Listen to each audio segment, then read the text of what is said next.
Praise lord. Good morning. સવારની સલામ. પ્રભુ ઈસુ આપ સર્વને પુષ્કળ આશીર્વાદથી ભરપૂર કરો. પ્રભુનું વચન કહે છે, તું અંદર આવતા તેમજ બહાર જતા આશીર્વાદિત થશે. Praise lord. અને આપણે સર્વ જાણીએ છીએ કે પ્રભુ એમના વચન પ્રમાણે આપણા જીવનમાં આપણા વિશ્વાસ પ્રમાણે ખચિત કાર્ય કરે છે. અને વ્યક્તિગત રીતે જોઈએ તો દેવ આપણા વિશ્વાસ પ્રમાણે આપણા જીવનોમાં કામ કરે છે. હાલેલુયા. Praise the lord. પ્રભુની સ્તુતિ કરીએ, પ્રભુની આરાધના કરીએ અને આજની સુંદર સવારમાં આગળ વધીએ. ઘણી બધી વાર એક એવો સમય આપણા જીવનોમાં આવે છે કે જ્યારે આપણું હૃદય ભારે હોય, દુઃખી હોય, હતાશ હોય, નિરાશા હોય, ધાર્યું થયેલું ના હોય. નહીં, એક વખત મેં કહ્યું હતું, માર્ટિન લ્યુથરની વાત કરી હતી. તેમના પત્ની કહ્યું કે પ્રભુ મરી ગયા છે. નહીં, એ તમને વાર્તા યાદ હશે જ. અને ઘણીવાર આપણો ચહેરો કંઈ બતાવે કે તમે કે હું દુઃખી છે. આપણો અવાજ કંઈ બતાવે, આપણી આંખો કંઈ બતાવે. અને જાણે આવા સમયમાં આપણે વધારે પ્રભુ પર ભરોસો રાખીએ, હિંમત રાખીએ. કેમ કે દરેક સમય એ પ્રભુને આધીન છે. પ્રભુ એમાંથી બહાર કાઢવાનું જાણે છે, એને દૂર કરવાનું પણ જાણે છે. પણ જાણે કે આપણા જીવનના ઘણા બધા તબક્કાઓમાં આ તબક્કો પણ આપણે જાણે એમાંથી પણ આપણે પસાર થવાનું છે. નહીં, પ્રેઝ ધ લોર્ડ. અને માટે ધીરજ રાખીએ. જ્યારે એવું લાગતું હોય કે સમય આપણી વિરુદ્ધમાં જઈ રહ્યો છે, હે ને? જ્યારે ઇઝરાયલ પ્રજાની સામે એ ફેરનનું લશ્કર, મિસ્રીઓ ધસી આવ્યા અને મૂસા તેમને કહે છે, તમારે શાંત રહેવાનું છે. નહીં, કઈ રીતે શાંત રહેવાય? એ લોકો બધા જોતા હશે ને, અને ઘણા બધા લોકોએ કકડાટ કર્યો અને તેઓ મૂસા સાથે આગળ ચાલી શક્યા નહીં. આપણે જાણીએ છીએ આપણા જીવનના સમયમાં પણ આવી બધી બાબતો બનતી હોય છે.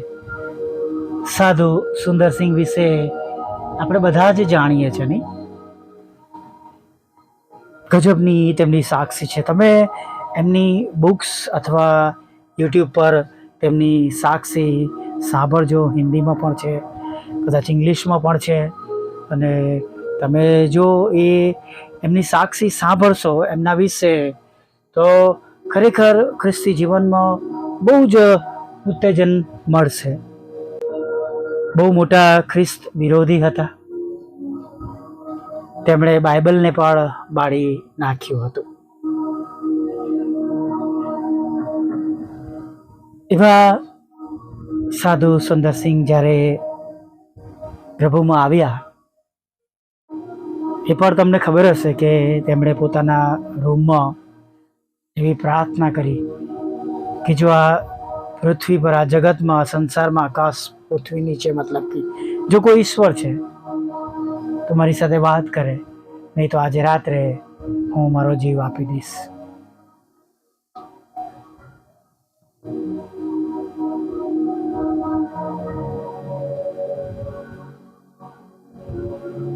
અને રાત્રે એમની રૂમ પ્રકાશથી ભરાઈ ગઈ અને તેમણે પ્રભુ ઈસુએ તેમને જવાબ આપ્યો કે હું ઈસુ છું, તે મને બોલાવ્યો. પણ તેમણે સાચું એ સમયે માન્યું નહીં. ફરી મરવાના માટે ગયા રેલવે ટ્રેક પર. ત્યાં પણ ઈશ્વરે તેમની સાથે વાત કરી. આવા પ્રભુના ઉમદા સેવક, જેમને લોહીવાળા સેવક પણ કહેવામાં આવતા હતા, એટલી ઠંડીમાં એ બરફમાં થઈને પસાર તિબેટમાં થતા હતા. એમના ચપ્પલ પણ ખરાબ થઈ ગયા હતા અને એમના તળિયા પગના ફાટી ગયા અને એમાંથી લોહી લિટરલી નીકળતું હતું. અને જ્યારે બરફમાં ચાલતા ત્યારે લોહીની પગની છાપ એમની પડતી હતી. ચોક્કસ એમના વિશે કોઈ જાણતું નથી, ઈશ્વર સિવાય કોઈ જાણતું નથી. પણ એક સમયમાં તેઓ નિરાશ થઈ ગયા હતા અને નિરાશ થઈ અને ધીમે ધીમે એ બરફમાં થઈને ચાલતા જતા હતા. અને અચાનક પુષ્કળ તોફાન શરૂ થયું. ચલાય નહીં, દેખાય નહીં, ભારે આંધી, ભયંકર ધુમ્મસ. અને જેમ તેમ કરીને તેઓ એક ગુફા સુધી પહોંચ્યા. પર્વતની જે કંઈ એમને નજદીકમાં એવી જગ્યા મળી જ્યાં એ બેસી શકે, છુપાઈને બચી શકે આ પવન આંધીથી. તેઓ ત્યાં બેઠા.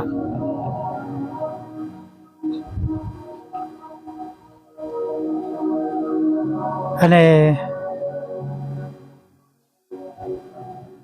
તેઓ ત્યાંથી એમાંથી નીચાણવાળી જગ્યામાં હતા, જે ગુફા જેવું હતું. ત્યાંથી તેમને આકાશમાં ઉપર બધું દેખાતું હતું. ચારે તરફ ધુમ્મસ. એટલામાં વરસાદ પડ્યો. વાદળો હતા, એમાં સૂર્યપ્રકાશની ચમક ઉઠી એટલે ધીમે ધીમે વાતાવરણ સાફ થઈ ગયું. અને એમને અવાજ આવ્યો. તે શું જોયું? હવે આંધી છે, હવે વરસાદ છે. અને તે બાબતને બધી મનમાં સમજી શક્યા. પ્રભુના આત્માએ તેમને દોરવણી આપી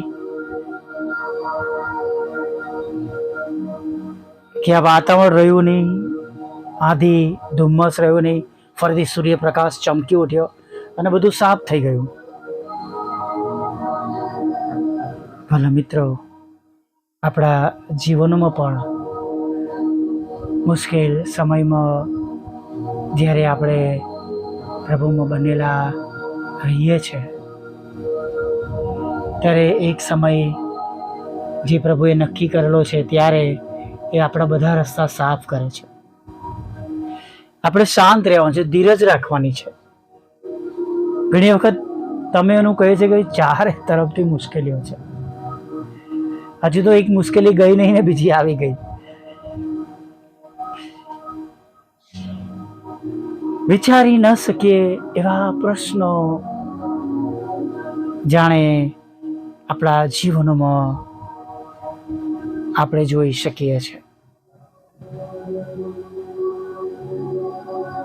પણ ભલા મિત્ર, જ્યારે પ્રભુ આપણી સાથે છે ત્યારે હિંમત રાખીએ, વિશ્વાસ રાખીએ કે સમય પર પ્રભુ બચાવ કરશે, આપણા રસ્તા પાદરા કરશે.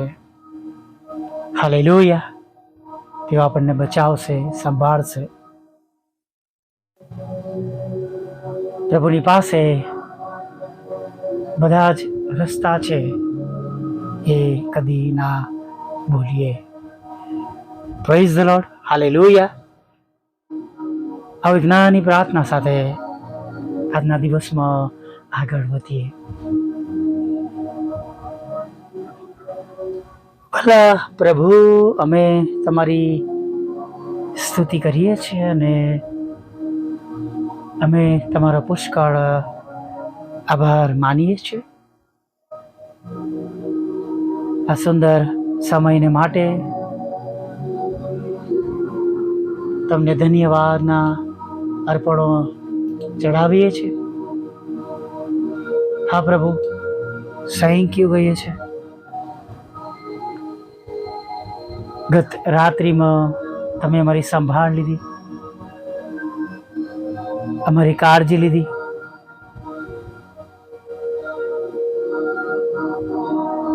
અમારી દરેક ચિંતાઓ તમે દૂર કરી. અમને બળ આપ્યું, અમને હિંમત આપી, અમને સામર્થ્ય આપ્યું, નવો અને તાજો સ્પર્શ આપ્યો. અને પ્રભુ, ફરીની એકવાર એક સુંદર નવી શરૂઆત આજના દિવસમાં અમે કરી શક્યા છે. તેના માટે પ્રભુ અમે તમારો પુષ્કળ આભાર માનીએ છીએ. અને ખરેખર પ્રભુ, તમારા આશીર્વાદોમાં કોઈ ખેદ મિશ્રિત નથી. વચન પર ભરોસો કરતા, વિશ્વાસ કરતા પ્રભુ આજના દિવસમાં આગળ વધીએ છીએ. જે તમારા બાળકો અત્યારે મૂંઝાયેલા છે, નિરાશ થયેલા છે, ચિંતાઓમાં આવી ગયા છે, અને પ્રભુ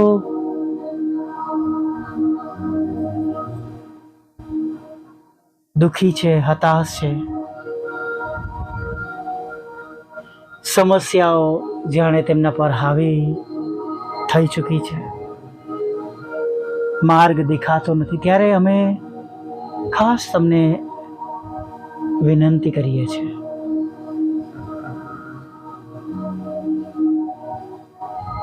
એવા સર્વ લોકોનો કબજો તમે લો પ્રભુ. તેમના જીવનનો ધુમ્મસ તમે દૂર કરો. જે દુઃખ રૂપી ધુમ્મસ છે, વાવાઝોડા છે પ્રભુ, સંકટોના પ્રભુ, એ બધાને તમે દૂર કરો. તેમને બચાવો, રક્ષણ કરો. અને જે કંઈ તેમના પ્રશ્નો છે, જેને પ્રભુ તેઓ પોતે તેનું નિરાકરણ કરી શકતા નથી, એ પ્રશ્નોને પ્રભુ તમે દૂર કરો પ્રભુ. તેમની આંખના આંસુઓને તમે આનંદમાં બદલો પ્રભુ. અને ખાસ પ્રભુ, જે તે પ્રકારના દુઃખોમાંથી તે પસાર થઈ રહ્યા છે, એમાંથી તેમને બહાર કરો. તેમના પગલાં સ્થિર કરો, ગોઠવો. આજના દિવસમાં તેઓ તમારો મહિમા જોવે પ્રભુ. ખાસ એવી અમે પ્રાર્થના કરીએ છીએ પ્રભુ. જેમણે પણ પ્રભુ તમારા પર વિશ્વાસ કર્યો, ભરોસો કર્યો, બધાનો વિશ્વાસ પ્રમાણે પ્રભુ તેમના જીવનમાં તમારી કૃપા તેઓ જોઈ શકે પ્રભુ. તમારું પવિત્ર ભલું નામ બધાને મળે પ્રભુ. જેઓ તમારાથી દૂર ગયા છે, ખરાબ માર્ગમાં છે પ્રભુ, તેમનો નાશ ના થાય તેના માટે પણ પ્રભુ અમે તમને વિનંતી કરીએ છીએ કે તેમનો નાશ ના થાય, તેમનો બચાવ થાય. માટે પ્રભુ તમે તેમને પસ્તાવી હૃદય આપજો, પાછા ફરે. જે કંઈ વચનો રોજ પ્રભુ આવવામાં આવે છે પ્રભુ, મૂકવામાં આવે છે ફેસબુક, વોટ્સઅપ, યુટ્યુબ દ્વારા, એના દ્વારા પ્રભુ તેઓ ફરીથી તમારી ગમ પાછા ફરે, ખરાબ માર્ગને તજી દે પ્રભુ. એવું થવા દેજો પ્રભુ. પ્રભુ, ઘણા એવા છે જેઓ માદા છે, હતાશ થઈ ગયા છે. માંદગીના કારણે તેમના જીવનોમાં પ્રભુ પુષ્કળ નિરાશા છે, ખર્ચા છે પ્રભુ, આર્થિક તંગી આવી ગઈ છે પ્રભુ. કૃપા કરો, દયા કરો, બીમારીમાંથી સંપૂર્ણ સાજાપણું આપો. ભલે પ્રભુ ડૉક્ટરો પાસે તેની કોઈ દવા, ગોળીઓ, ઈલાજ નથી, પણ પ્રભુ અમે 39 ફટકાને પ્રભુ તેઓના માટે અમે અત્યારે કબૂલ કરીએ છીએ. એવા લડાઈ ઝઘડા, કોર્ટ કેસ, FIR, ખોટા તોમતો પણ પ્રભુ તમારા નામમાં દૂર થઈ જાય. તેવા ઘરોમાં તમારી શાંતિ થાય, કારાવાસમાંથી તેમને બહાર કાઢવામાં આવે એવું પ્રભુ તમે થવા દેજો પ્રભુ. હા પ્રભુ, અને પ્રભુ દરેકના નોકરી ધંધા રોજગાર આશીર્વાદી થાય, લગ્નનો આશીર્વાદ મળે, બાળક ધનનો આશીર્વાદ મળે પ્રભુ, અને વિદેશ જવાના માટેના તેમના રસ્તાઓ ખુલ્લા થાય પ્રભુ પિતા, એવું તમે થવા દેજો. તમારી સેવિકાના ખેતરમાંથી અભેદનામાં નીકળી જાય પ્રભુ, એવું તમે થવા દેજો. બંને મકાનો વેચાય તમારી સેવિકાના, અને તમારા સેવકનો એ પ્લોટનો જે પ્રશ્નો છે દૂર થાય, એવું તમે થવા દેજો. અને પ્રભુ જેમની સાથે છેતરપિંડી થઈ છે, નાણાંમાં, મિલકતમાં ખોટા નામો લખાવી લેવામાં આવ્યા છે પ્રભુ, અને પ્રભુ સહીઓ કરાવી લેવામાં આવી છે, પ્રોપર્ટી પડાવી લેવામાં આવી છે પ્રભુ, ત્યારે પ્રભુ એવી જગ્યાએ પણ પ્રભુ તમે એવા લોકોને પ્રભુ ન્યાય અપાવજો, અને તેમનું દુઃખ તમે દૂર કરજો પ્રભુ. વિધુરો, વિધવા બહેનો, અનાથો, મંદબુદ્ધના લોકો, માનસિક રોગી, વિકલાંગોની પણ તમે સાથે રહેજો પ્રભુ. IELTSના બેન્ડ આપજો, જુદી પરીક્ષામાં પાસ કરજો પ્રભુ. મારી પણ છેલ્લી બાબત જે તમે આગળ રજૂ કરી છે પ્રભુ, એને તમે કૃપા કરીને પૂરી પાડજો પ્રભુ. અમારા સતાવનારાના મન બદલજો, અમારા બંધ દરવાજા પ્રભુ તમે ખુલ્લા કરજો, ને જે કંઈ ગુમાવ્યું છે બમણા આશીર્વાદ સાથે પાછું આપજો. અને પ્રભુ દરેક અમે જેઓ સેવા કરે છે પ્રભુ, તમે અમારો સ્ત્રોત બનજો, અને પ્રભુ અમારા દ્વારા ઘણા બધા આત્માઓ તમે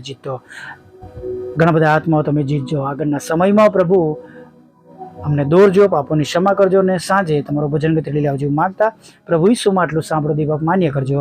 આમીન, આમીન, આમીન.